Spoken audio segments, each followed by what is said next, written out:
The poor farmer who invented Walmart. Scratch the surface and look underneath the big names you see today. All you'll find out is that some real hard work and struggle was put in for them to become whatever they are today. One such story is of a person coming from a very humble farming background who went on and invented Walmart. Hello everyone, welcome to another video on this channel. Today we will be talking about the story of effort and struggle to reveal the hidden gem which got lost in all the limelight and buzz. It's the story of Walmart and its founder, Sam Walton. Like all the big things in the world, it took years of non-stop determination to reach the level that it has achieved today. And without any further ado, we'll jump straight into the story. Born in Oklahoma, in the house of a farmer who was struggling to make his ends meet and provide for the family. Considering his crippling financial situation, the family decided to move to the state of Missouri in search of better opportunities. This part of the story was just to make you realize the exact situation of the background to which Sam Walton belonged. Sam Walton, if you go through what he was doing in his academic and early career years, you would say just one thing. This guy is more than capable of providing for himself and his family, but founding Walmart? Not a chance. So, Sam was a good student. He completed his high school and joined a public university in his home state and graduated as every other graduate. If you were wondering, oh, here comes the dropout part. Well, Sam wasn't a dropout. In fact, after completing his university in 1940, he stepped into the world of retail business and joined JCPenney, which was a small retail shop. Though he had all that was required to be good in the retail business, one skill he was short at was bookkeeping. This even got Sam the title of the worst employee at JCPenney. But as they say, if you're bad at one thing, then you must excel at the other. So was Sam. He was a great salesman, so good that he made $25 a month in just sales commission. But this wasn't good enough for JCPenney that he got a few warnings of termination and even had to hear from his boss that he could never have a career in the retail business. Well, a lesson for all of us there. Choose your words carefully. However, in 1941, World War I reached the U.S., and Walton decided to serve his country, leaving his terrible job, and went on to join the Army. Well, although wars are not something to be celebrated or considered to be good memories, however, they just work out better for a few people. As Sam was stationed in Oklahoma, where he met the girl who would become his future wife and a mother to 4 of his children. After the World War got ended in 1945, Sam already had 3 children and a wife to provide for, so he went into the same business he was told he didn't have a career in. So Sam Walton took a very risky gamble and purchased a Ben Franklin store by borrowing $20,000 from his father-in-law and investing his savings of $5,000. Everything at Ben Franklin worked in the favor of Sam. He immediately turned a losing business into a much more profitable business, not only in the whole of Arkansas, but most likely in the neighboring states as well. Sam might not be the best bookkeeper, however. Some of the strategies and policies he implemented at Ben Franklin were just undeniably good. His main policy was to satisfy the needs of its customers by providing them goods at the lowest prices, and to do that, he had to change the way his business acquired the goods. So instead of buying from the company outlet, which was the older practice at the Ben Franklin store, he started to purchase goods from different wholesalers at a lower price. The initiative gave him a competitive edge, which he greatly benefited from. In his 3 years at Ben Franklin, the business turned out so good that he paid all borrowed money, and in the 3rd year, he cashed out $175,000 as profit. However, consider it destiny or a silly mistake, but the non-renewal lease agreement caused Sam to leave his running business. It might have been heartbreaking for Sam, but today we know it was all for much better to come. So he left Ben Franklin with a very heavy heart and started to look for a new place to rent.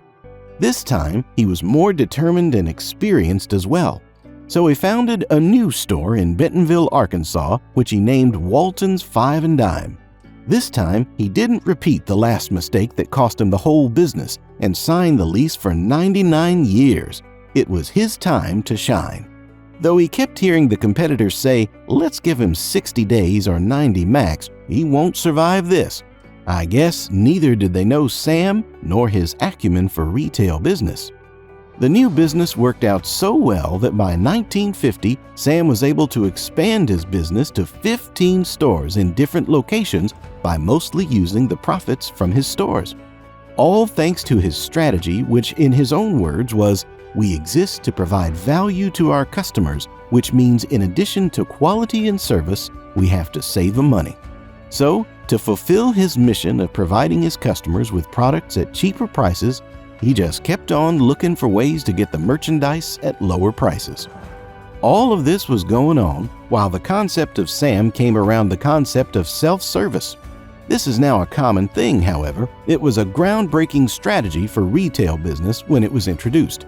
So at Walton's stores, Sam quickly implemented this new strategy, and this not only helped him save a lot in terms of cost, but the customers also appreciated this liberty of someone not constantly poking around.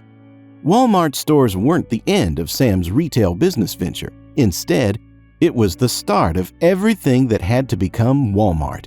So, sticking to the same mission of providing the customers with quality and service, while also offering products at discount prices, Sam founded big stores in small towns that would provide all the products at discount prices.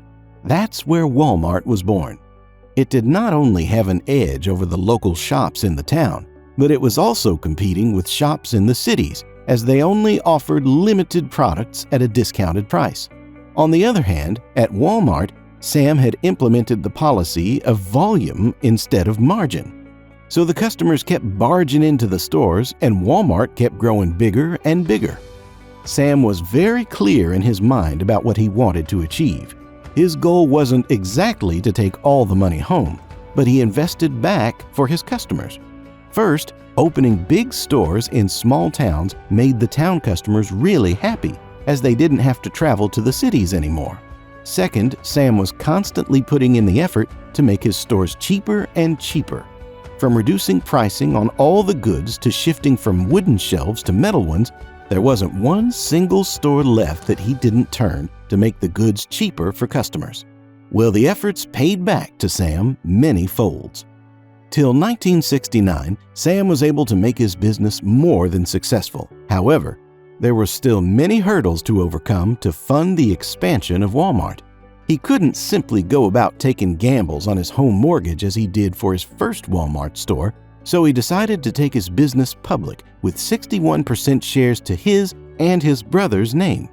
The acceptance in the public market was so good that he was able to clear all the money taken from banks and friends. Now was the time to take on the flight of expansion, and that's what he exactly did. Going from building 6 stores between 1971 to 72 to having 1,000 stores and 150,000 employees in 1990. Today, Walmart is the biggest retail store across the globe with the most people employed. And just in 2021, it generated $572 billion in revenue. Walmart took over the industry like a storm. Though what Sam made of a retail business is commendable, he had his fair share of haters because of the way Walmart had impacted some small retailers. However, as Sam said, customers are free to buy from wherever they want.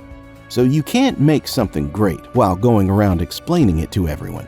So this was the story of a great man who came a long way, all due to his determination, drive, and leadership that even after so many years, their lives' work is still relevant. That's it for the video. I hope you liked and enjoyed the video. If you did, please give it a thumbs up. And if you haven't done so already, please subscribe to the channel and hit the bell icon for future notifications. Until then, take care of yourself, and I will see you guys in the next one.